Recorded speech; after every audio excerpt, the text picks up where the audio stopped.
Good evening. Nice and hot. I wonder whether you've ever been embarrassed because you thought someone knew you and clearly they didn't. Has that ever happened to you? Perhaps you even boasted to someone, hey, they know me. Perhaps it was someone a little famous and they hadn't got a clue who you are. And it's really quite humiliating, that, isn't it? Or nothing's so humiliating as thinking you're going to get a really favourable reaction from someone. And you think they're going to pat you on the back and say how wonderful you are. And then it's completely the opposite way around. It's just, I wasn't expecting that. I remember being at a wedding once where there was a lady who was obviously, clearly convinced she was going to sit on the top table with the bride and bridegroom. I mean, it was obvious. And she gave hints as we were queuing up, looking at the wedding plan, where the seating plan and so forth. And then she looked at the top table and she couldn't find her name. And she was there for ages and looking around, wondering why her name was missed off. And then she suddenly found it down right below. I think she was probably on my table. Poor thing. And it was a shock to her, a shock that she wasn't on the top table. It can be a real terrible thing when you really think you've got something right, and you actually perhaps invest in that, perhaps even money, perhaps time, perhaps your life, and then actually you've got it completely wrong, just completely wrong. And it can be an utter disaster if you give your life that you depend on something you think is right, and then at the end of your life you're wrong. I mean, take suicide bombers. They are quite amazing, aren't they, suicide bombers? What they do. I mean, it's very easy just to dismiss them, but these are human beings. I mean, what do? They leave young families, often loving wives, committed parents, who love their children, and they tie explosives to themselves, and they pray, and they seriously think that their act of suicide and mass murder and maiming as many people as they can will usher them into the presence of God. They think that. They believe that. They clearly believe it because they commit suicide believing it. And they think that what they're going to do immediately, the second that bomb has exploded, they think the next thing that they will see is a smiling face of God saying, "Well done, my servant. You did my will. Enter into paradise." Now, wouldn't that be a shock if that's not what God said?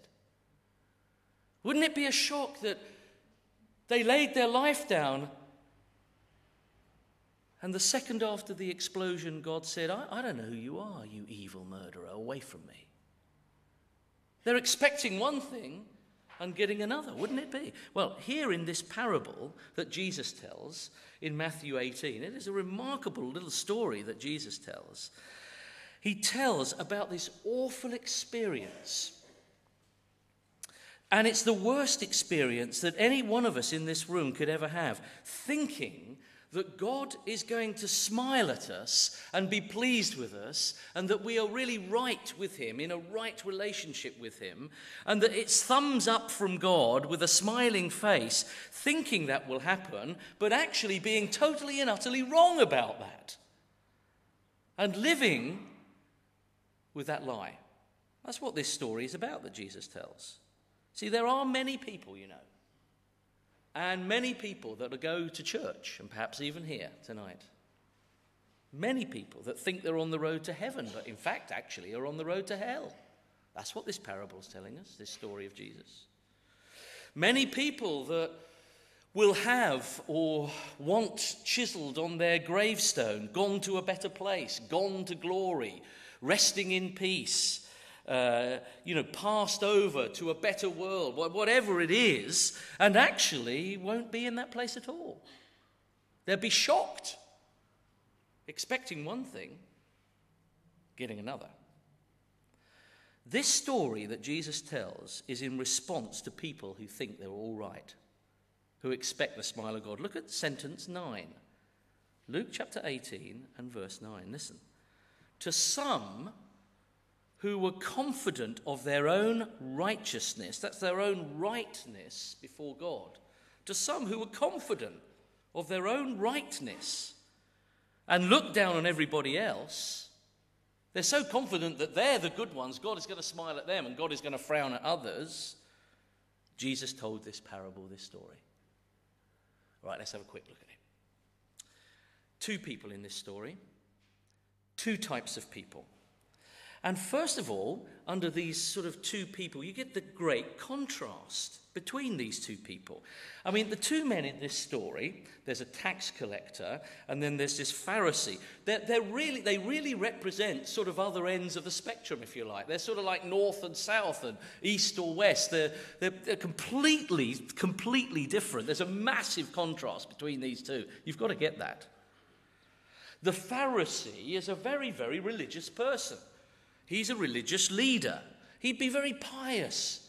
You know, he's really utterly committed to following the law. In fact, the word Pharisee means set apart, separated. He's the sort of bloke that would separate himself from others and would be a really good bloke in many ways. You know, he would probably separate himself in the way he dressed and in the language that he used and in all kinds of ways. He's a good man. But then you got this tax collector. And I mean, he's absolutely the other end of the spectrum. He's a tax collector. Now, you've got to remember, it's not just like a tax collector. I don't know whether there's any tax collectors here. I'm sure you wouldn't admit it if you were. I mean, we don't like tax collectors. We don't like paying tax, which is a shame, really. But, you know, they hated them. You know, they would kill them and lynch them if they could. We just moan about the taxes we have to pay. We don't even meet them, do we, really? The tax collector, you see, he was a robber, you see, because he was allowed to steal from people under the Romans. He charged for his own wages and made people poorer while he got rich. But not only that, he was seen as a traitor because he was working for a power that was over Israel, and only God should have been over Israel, and so he was a traitor to God and to religion and all decency and to comradeship and to, you know, the whole of sort of Israel as a people. He is a real traitor, and he should be lynched, really. Pharisee's a really good man. I mean, to have the Pharisee as your neighbour would be, okay, socially it wouldn't be that much fun, but, you know, he would be looking out for the undesirables coming up your street. He would be noting them down. I mean, clearly noted the tax collector's life. He would, you know, you could ask him to water your plants when you're on holiday, and he could come into your house, and you know that nothing's going to be nicked. But to have the tax collector as your neighbour, well, boy, you've got to be careful. And I'm not sure if you'd be asking him to water your plants. He'd be, you know, probably nicking them. Someone said this about these two men, the comparison between them. As to occupation, you've got noble, Pharisee, versus base, tax collector. As to bearing, you've got proud versus utterly shameful. As to self-evaluation, you've got self-confident, Pharisee, to cringing. There's a big contrast between these two, and Jesus is such a master at telling these stories, isn't he? Jesus carefully chooses these two men at the opposite ends of the spectrum, at the opposite ends of the religious Jewish spectrum. And in doing so, he's asking, how do we relate to God? Who is the one that God smiles at? Who is the one that God is pleased with? Great contrast between these two, but hold it, there's great similarities as well. Of course they are. I mean, they're two blokes for a start, that's obvious. But there's more than that. Look at verse 10, sentence 10. Two men went up to the temple to pray. One was a Pharisee, the other was a tax collector. There's similarity. They both are going to the temple. The temple stands for the presence of God. So they're both going to God, as it were. They both want to go to God. Look at verse 14. I think it gives us a hint here of what's going on in their thinking. I tell you, this man, that's the tax collector, rather than the other, went home justified before God. They're both going to the temple for a thumbs up from God. That's what they're there for. They're very similar in that regard. They both, perhaps, want to make sure that they are justified in God's eyes. In other words, that God is pleased with them, that God is saying go free, that God is actually doing a thumbs up, that they're not going to be condemned. They're both interested in the same thing. So here's the question Jesus is asking. Who is right with God? Who is going to that new glorious place that he calls a kingdom or heaven or that renewed universe that God is making? And Jesus answers, verse 14, it's staggering. You've got to get this. Those of you that know this story, you see, you've got to get something of the impact of this. I tell you that this man, rather than the other, went home justified, made right before God. For everyone who exalts himself will be humbled, and he who humbles himself will be exalted. Jesus totally disorientates the Pharisee here. He turns on its head everything everybody believes. He's such an incredible teacher, Jesus. He's saying, Pharisee, you're utterly, utterly wrong. It couldn't be more wrong. You come here thinking God will smile at you, he frowns at you. Now, how could the Pharisee got it wrong? We've got to ask that question. How could he? I mean, he did his best, didn't he? How could he go away on the road to hell when he absolutely thought he was on the road to heaven? How could that be? How could that be? Because the difference is not that one is good and one is bad. That really isn't the big difference between them. The big difference between the Pharisee and the tax collector is not that one really is what we would call a sinner and the other is a good religious man who isn't a sinner. It's not that. The Bible clearly says that there may be degrees in our lives of badness, but nevertheless we're all sin. No, the big difference, all sinners, but the big difference between the tax collector and the Pharisee is the grounds on which they're trusting on. It's who and what they're trusting in to be made right with God, to get the smile from God. That's the big difference. It's a trust thing. That's what makes the difference here. And so what we need to do to find out what they're trusting in is go a little bit closer to the religion of the Pharisee and then go a little bit closer to the sin of the tax collector and listen to them praying. For that will reveal what they're really trusting in. And that's my second point. 2 types of prayer. 2 types of people, different in many ways, wanting a similar thing, but 2 types of prayer. What does the prayer reveal? Let's look at the Pharisee's prayer, this religious man's prayer. I want to say that this Pharisee, this religious man, and it's the case with all religious people, because the Bible is not for religion, the Pharisee has a false confidence. Look at sentence 11. The Pharisee stood up and prayed about himself. God, I thank you I'm not like other men, robbers, evildoers, adulterers, or even like this tax collector.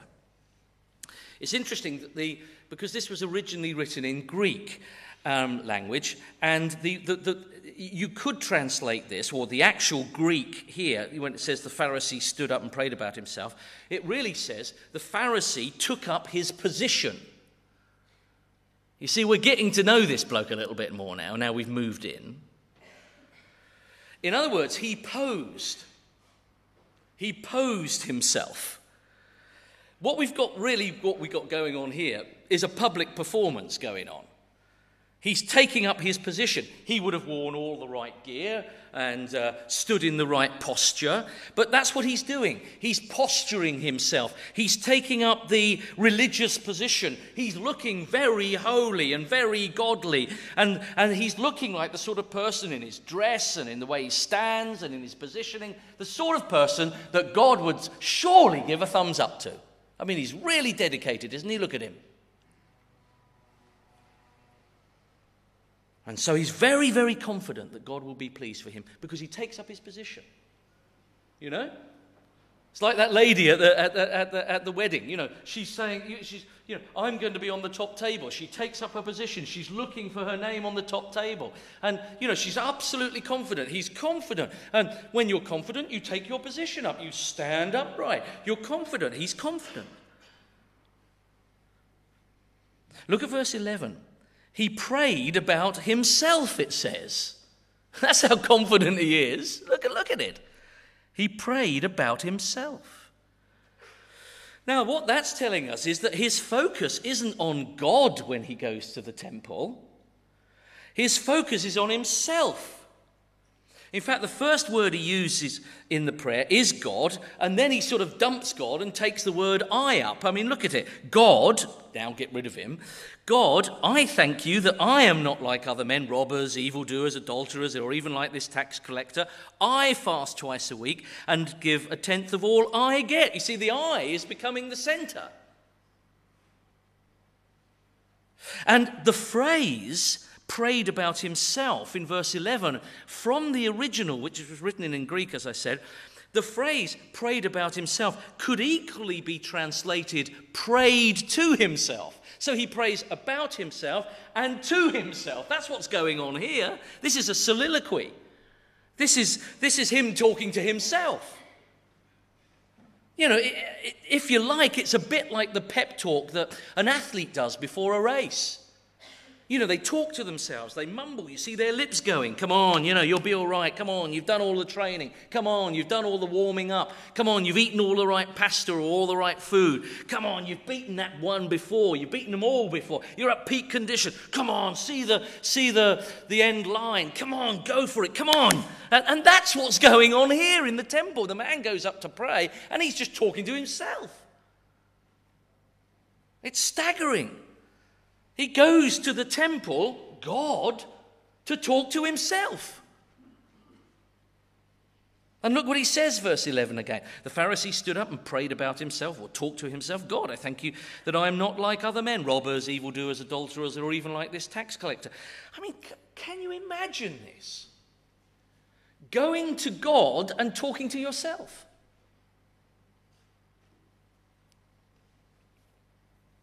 Imagine, I mean, it's a silly illustration really in some ways, but imagine going to the doctor. Imagine going to the doctor, queuing up, getting into the doctor, and as you meet the doctor in his little room, you say, Doctor, I don't want you to examine me. Put your stethoscope away, will you please? Put your blood pressure kit away.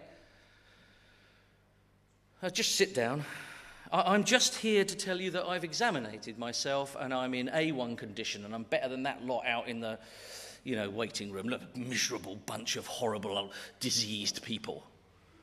And I just wanted to tell you, I wanted this appointment to tell you that I'm all right. All right? I mean, I think the doctor might say, actually, we've got a madman here. Give him some pills. But it's ridiculous, isn't it? Actually, I did this a few years ago. I had a few, ridiculous. Everybody thinks I'm an idiot.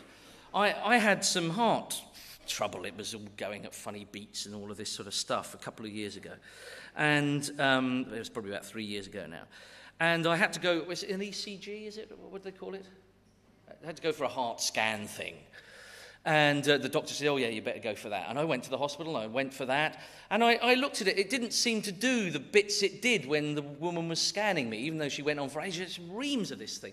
And I looked at I'd never seen one of these things before, but I could tell that the beat of the heart was pretty even and pretty, looked all right to me. And so I threw it away and didn't go back to the doctor. I was supposed to take it to the doctor, and he was to tell me what was up. But I read it and thought, that's all right, and chucked it away. Everything seemed to be all right, and then the next year it all went wrong again. I had to go back to the doctor. He said, I thought I send you off. What happened to the... I said, well, I looked at it and it looked all right, and so I threw it away. He said, what? Are you a doctor? Have you ever seen one? I've never seen one of those before, but it looked all right, it looked all even. He said, well, how did you know? I don't know, but it looked good. Oh, I've got to send you for another one. Well, he sent me for another one. Actually, I never went back with it. I was a bit embarrassed. So I don't know what's happened. I'll probably drop dead right now, which will please you and you'll go home. But what a ridiculous thing to do, isn't it? What a ridiculous thing to do, to go to a doctor and say, I'm all right. What a ridiculous thing to do, to go to the temple where God is and say, I don't need you, God. I just wanted to tell you I'm okay. I don't need you, I'm my own God. And that's what the Pharisee's doing. He's going to God and congratulating himself. He hasn't come to pray, he's come to boast.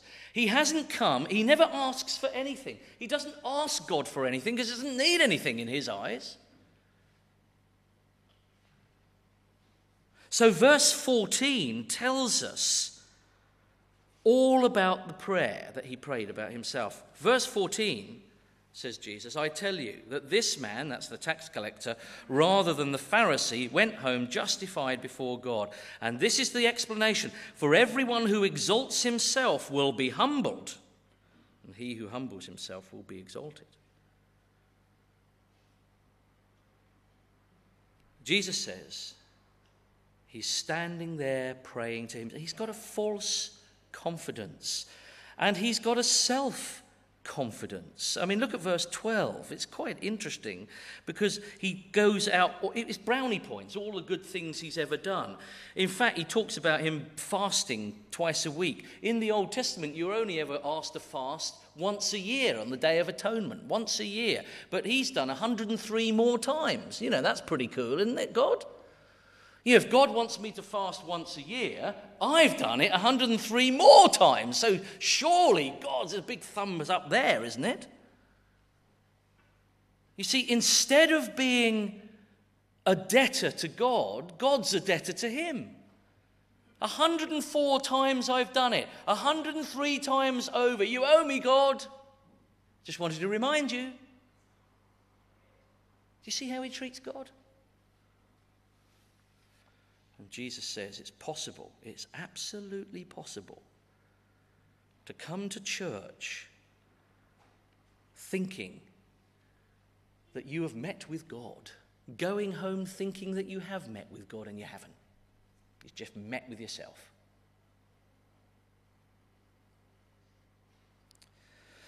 But not only did he have a false confidence, he has a false comparison. See, when you've got a false confidence, when it's a self-confidence in what you've done, you always end up comparing yourself. It is the mark of a Pharisee. You watch it.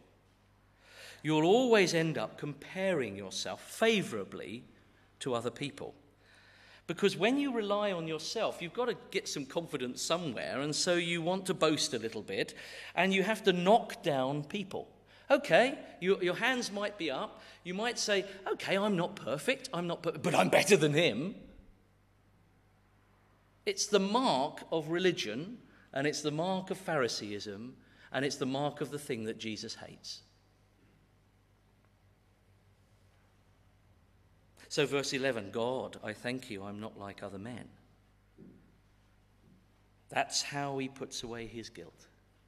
Okay, I've got some failures in the basement of my character, as we were seeing this morning.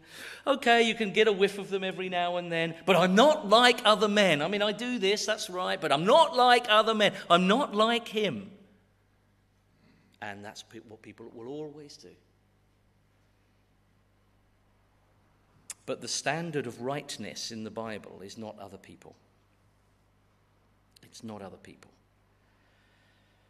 It's God. Okay, look at the tax collector. Look at his prayer.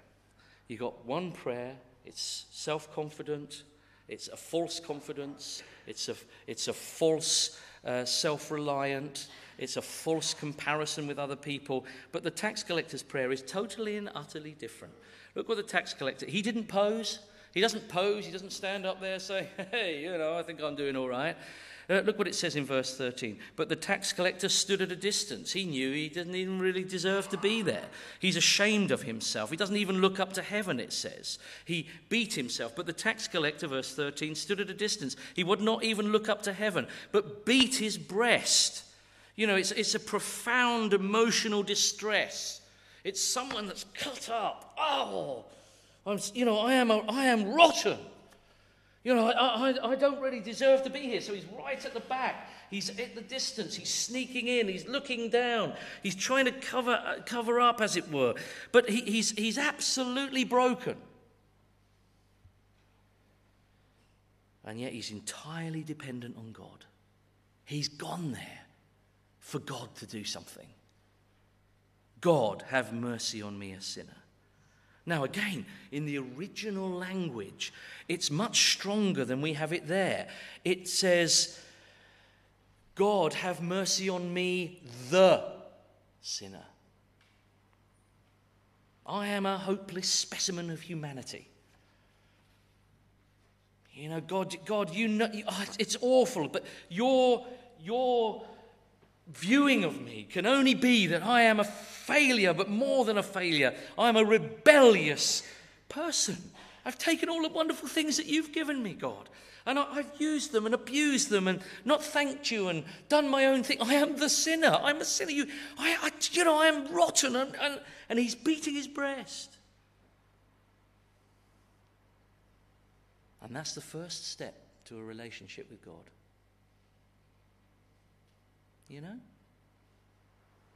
I want to say to you, it's remarkable, isn't it? I don't know how we come across as Christians. I don't know. Maybe we can be so Pharisees, so self-righteous. There's something wrong. But, I am constantly, when I go to churches, and it happens here. It happens actually every time I've ever preached here, by the way, as far as I remember. There's always someone that sneaks up afterwards and is a little sort of wary of speaking and says, I don't know, I'm so rotten. I'm so rotten. I don't deserve to be here. There's always someone. Wherever I preach, there's someone like that. The people have got it together in that church. Have they? No, listen.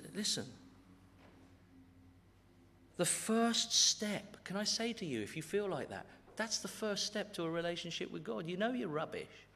You're rubbish? Fantastic. But don't stop there.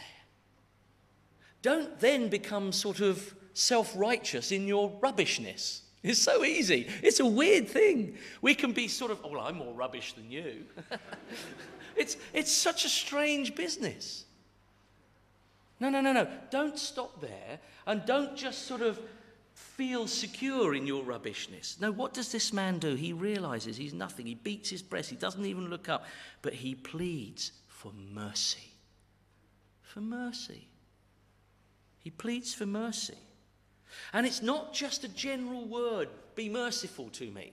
He uses a particular word. There is a general word in the Greek language, but he uses a particular word, which is be mercy-seated to me. Funny idea.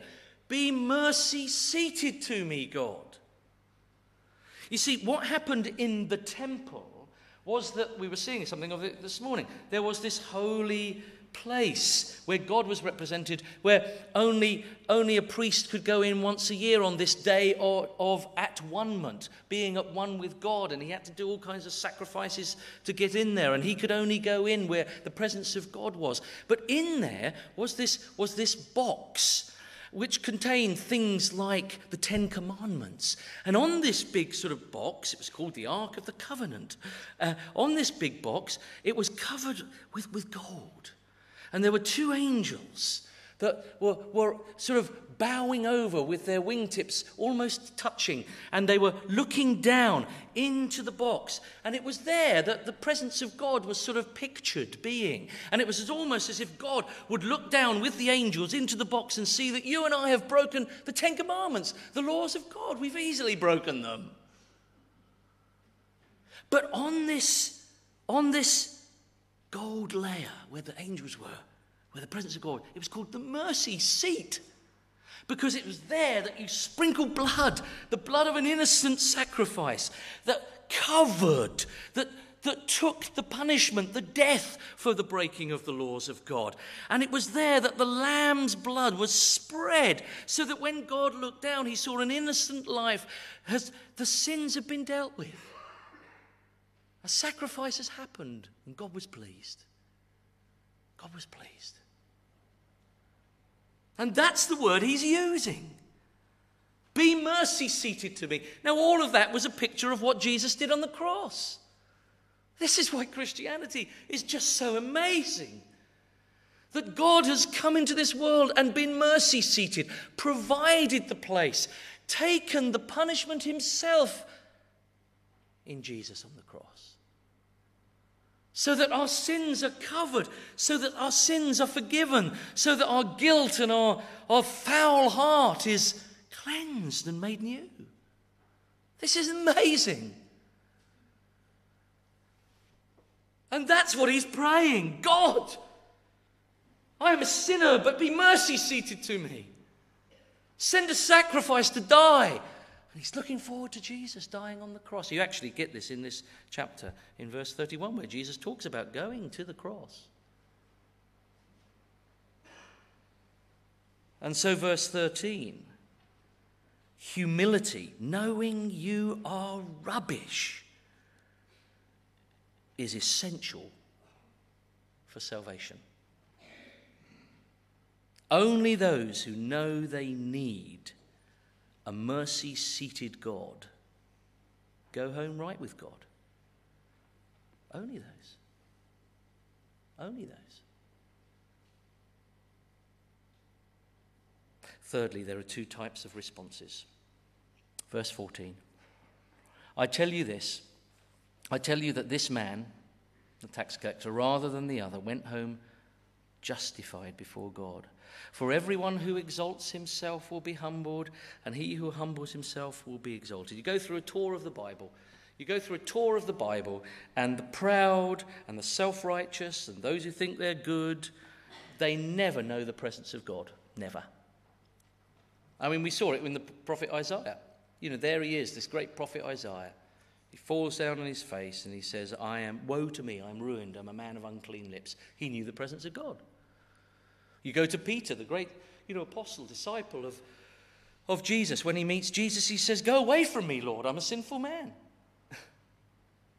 You come to the book of Revelation and you see John. He's another apostle. John, what does he do when he sees the Lord? He falls down on his face. The Pharisees posing. Real people that are right with God fall down. C.S. Lewis says this. Whenever we find that our religion is making us feel that we are good, above all that we are better than someone else, I think we may be sure that we are being acted on not by God but by the devil. The real test of being in the presence of God is that you either forget about yourself altogether or see yourself as small and dirty object.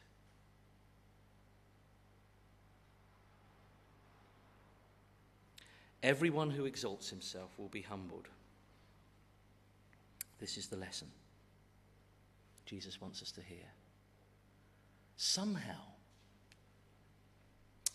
as churches, we've got to come across like that, haven't we? I don't know, we've got to do some work on this. I don't know what it is. But that someone wouldn't come into our meeting because they think that we've all got it together and we're goodies. There's something wrong there, isn't there? Because I'm not. I don't know about you, and I'm the speaker.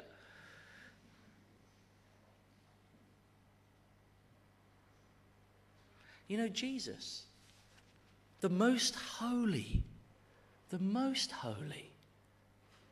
didn't separate himself from sinful people. He had them touch him. How is that? That the holiness of God in Jesus made sinful prostitutes want to wash his feet and touch him and come near him and be near him. How is that? How could the church that preaches Jesus have a feel that's different to that? That's a question we've got to keep asking ourselves. And I have to ask that personally. Do I push people away because I'm a holier than thou? Well, then I must be holier than Jesus because he didn't. Or it must be some ugly perversion of what holiness is. He who humbles himself will be exalted. Which one are you? Perhaps tonight. You know, you've never, because you've always thought, well, I'm all right. You know, there are young people here. You're brought up in a Christian home. It's you know, you're all right, aren't you? It's just so comfortable and safe, and surely God will be pleased because, you know, your mum and dad are elders in the church. Or your mum is and your dad isn't, or whatever way around it happens in this congregation. Or, you know, surely I've been a good girl and I wear a pink dress to church. Is anybody doing that? You know? Or maybe there's someone here, I'm a good bloke because, you know, I'm quite a good neighbour, and I'm a really good Pharisee, actually, because I'm not a robber, and I'm not like, what has there been? 16, 17 stabbings in London this year? Well, not stabbings, murders through stabbings. Well, I'm not like them, are you? Thank God I'm not like that. See, so easy, isn't it? How many people have I massacred in my mind? In my thoughts? I just haven't had the courage to perhaps kill them. You know? It's amazing, isn't it? And there you are. But you've never, ever said, Jesus, be my mercy seat. And if you haven't said it, why wouldn't you do that tonight? Why not now? Why not? Nice hot evening. Be my mercy seat. I don't deserve you, but you come for those who don't deserve. Be my mercy seat. And enter into that friendship with God. And know the smile. And know that God loves you because he loves Jesus. And Jesus is in you. And therefore he loves you. Why not come tonight? There are plenty of people to talk to. There are people that would love to give you a little booklet. But, you know, in the end, why not just pray? Would you be merciful on the basis of what Jesus has done on the cross for me now? Let's pray. Lord, forgive us that so often we're Pharisees when it comes to thinking we'll get your smile. I pray tonight that someone would ask you that on the basis of what Jesus has done, they would be forgiven. I pray in your name. Amen.